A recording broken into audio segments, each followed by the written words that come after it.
حضرت ابو ہریرہ کو یہ بتلائی، وَرْضَ بِمَا قَسَمَ اللَّهُ لَكَ، اے ابو ہریرہ تم اس چیز پر رضامند ہو جانا جس چیز کو اللہ تبارک و تعالیٰ نے تمہارے لیے مقدر فرمایا ہے، جس چیز کو اللہ تبارک و تعالیٰ نے مقدر کر دیا ہے، اگر کوئی بندہ اس پر قناعت کرتا ہے، اس پر صبر کرتا ہے، اس پر شکر کرتا ہے، اس پر خوشی اور مسرت کا اظہار کرتا ہے، تو پیغمبر اسلام علیہ السلام نے فرمایا تَكُنْ أَغْنَى النَّاسِ،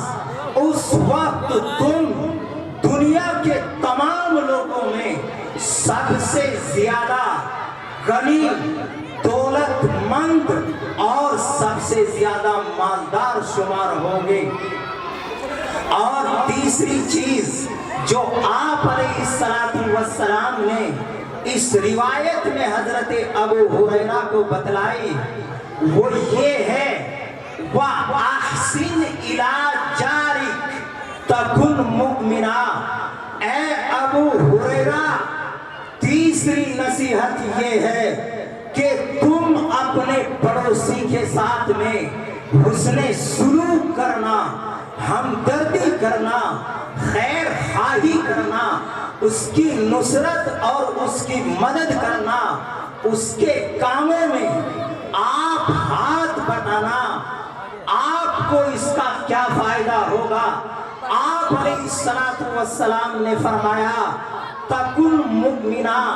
اگر تم اپنے پڑوسی کے ساتھ میں خیر خواہی کرو گے، ہمدردی کرو گے، تو آپ علیہ السلام فرماتے ہیں اس وقت تم مومن کامل بن جاؤ گے، اس وقت میں تمہارا ایمان مکمل ہو جائے گا۔ حاضرین گرامی قدر، پڑوسی کے حقوق کی کیا اہمیت ہے، اور احادیث میں قرآن میں اس کی کیا تاکیدیں آئی ہیں، ان کو اس مختصر وقت میں عرض کرنا بہت مشکل ہے۔ البتہ یہ عرض ہے کہ آپ علیہ السلام نے فرمایا من کان یؤمن باللہ والیوم الآخر، کہ اے لوگو تم میں سے جو اللہ پر ایمان رکھتا ہو اور جو قیامت کے دن کا یقین رکھتا ہو، فَلْيُحْسِنْ جَارَهُ، اور کما قال علیہ السلام، تو اسے چاہیے کہ وہ اپنے پڑوسی کے ساتھ حسن سلوک کرے، ہمدردی کرے۔ اور ایک روایت میں تو ایک مرتبہ آپ علیہ السلام نے عرض کیا، اور بڑا عجیب انداز تھا، بڑا انوکھا لہجہ ہے۔ آپ علیہ السلام قسم کھاتے ہیں اور 3 بار قسم کھاتے ہیں، فرماتے ہیں واللہ لا یؤمن، خدا کی قسم وہ شخص مومن نہیں ہو سکتا، واللہ لا یؤمن، خدا کی قسم وہ شخص کامل ایماندار نہیں ہے، واللہ لا یؤمن، خدا کی قسم وہ شخص کامل ایماندار نہیں ہے۔ قالوا من یا رسول اللہ، صحابہ نے عرض کیا اے اللہ کے رسول وہ کون شخص ہے جس کے بارے میں آپ فرماتے ہیں کہ وہ مومن کامل نہیں ہے، اور قسم کھا کر فرماتے ہیں؟ آپ علیہ السلام نے فرمایا الذی لا یأمن جارہ بوائقہ، سنیے جو جس شخص کا پڑوسی اس کے ظلم سے، شر سے، فتنے سے، تکلیف سے، عذاب سے بے خوف نہ ہو، محفوظ نہ ہو، آپ علیہ السلام نے فرمایا ایسا شخص کامل ایماندار نہیں ہو سکتا، ایسے شخص کا ایمان مکمل نہیں ہو سکتا۔ اور ایک روایت میں آپ علیہ الصلوۃ والسلام فرماتے ہیں من کان یؤمن باللہ والیوم الآخر، جو شخص اللہ پر ایمان رکھتا ہو، قیامت کے دن پر یقین رکھتا ہو، تو وہ سن لے، فرمایا فلا یؤذی جارہ، تو اس کو چاہیے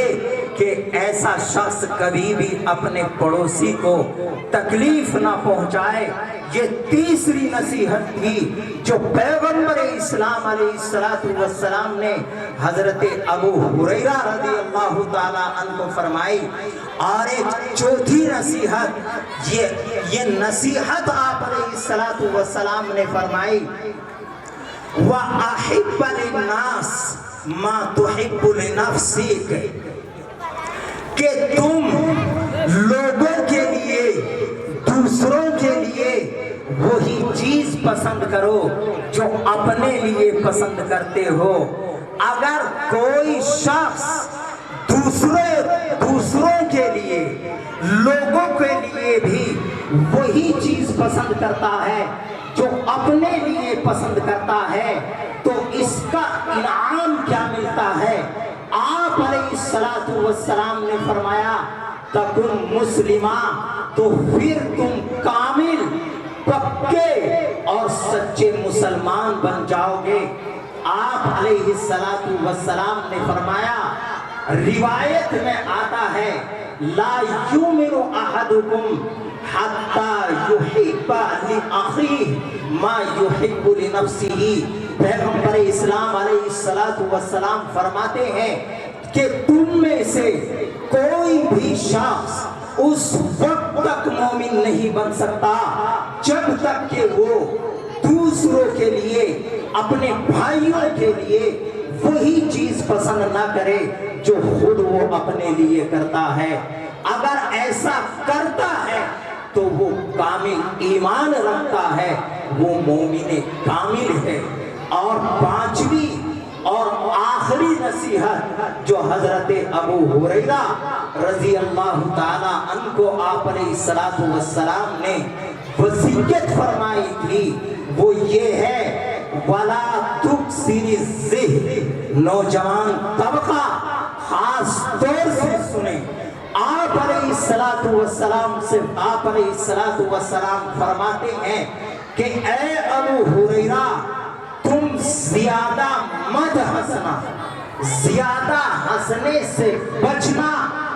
زیادہ ہنسنے کا نقصان کیا ہوتا ہے؟ آپ علیہ السلام نے فرمایا فَإِنَّ كَثْرَةَ الضِّحْكِ تُمِيتُ الْقَلْبَ، او کما قال علیہ السلام، کہ زیادہ ہنسنے کی وجہ سے، زیادہ کھلکھلانے کی وجہ سے انسان کا دل مردہ ہو جاتا ہے،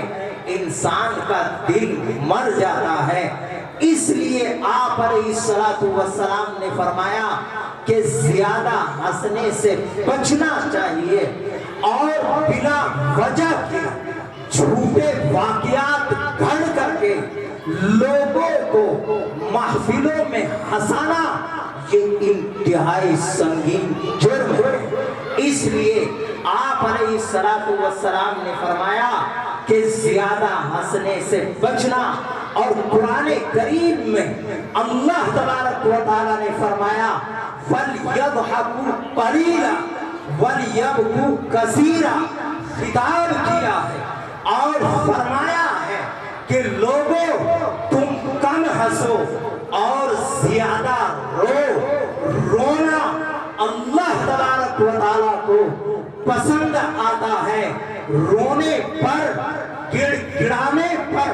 اللہ تبارک و تعالیٰ بڑے بڑے انعامات سے نوازتا ہے۔ آپ علیہ السلام نے فرمایا، میں اپنی بات کو مختصر کر کے یہیں پر ختم کروں گا۔ آپ علیہ السلام نے فرمایا لو تعلمون ما اعلم، آپ علیہ السلام فرماتے ہیں کہ